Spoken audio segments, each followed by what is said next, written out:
क्या आपने पीपल की इस तरह की पत्ती कभी देखी है?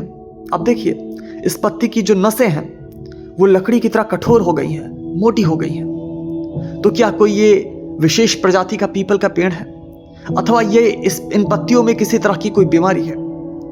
तो पत्तियों की जो वेन्स हैं, शिराएं हैं, वो लकड़ी की तरह जो हो जाती हैं इस तरह से, इनको वुडी वेन्स कहा जाता है या वुडी गैल कहा जाता है। ये कोई विशेष प्रजाति नहीं बल्कि एक तरह की बीमारी ही है, और इससे पत्तियां मरने लगती हैं।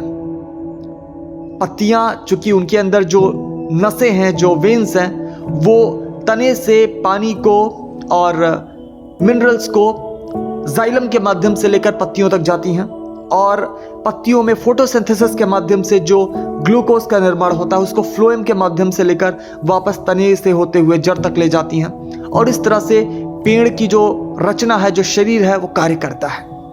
पर जब इन पेड़ों की पत्तियों में ये जो नसें हैं, ये जब लकड़ी की तरह कठोर हो जाती हैं, तो इनके जाइलम, इनके फ्लोएम काम नहीं कर पाते, और फिर ये पत्तियां सूखने लगती हैं, मरने लगती हैं। तो इसका असर पेड़ के ऊपर भी पड़ता है।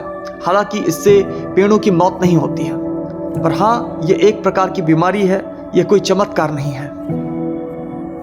तो पीपल की इन पत्तियों में ये समस्या वाला जो पेड़ है, ये हमको उत्तर प्रदेश के गोंडा जिले के पार्वती अर्गा पक्षी विहार के वन विभाग के रेंज ऑफिस में एक पेड़ में देखने को मिला, और फिर हमें आसपास के कई अन्य पीपल के पेड़ों में भी सेम समस्या जो है वो दिखाई दी। और वुडी गैल की ये समस्या सिर्फ पत्तियों में नहीं होती, बल्कि कई बार पेड़ों के तनों में भी सूजन जैसी आने लगती है, और वो भी एक तरह की वुडी गैल की समस्या होती है, जिससे पेड़ों को काफ़ी नुकसान होता है। हालांकि इसके बारे में अभी और भी ज़्यादा रिसर्च होनी बाकी है।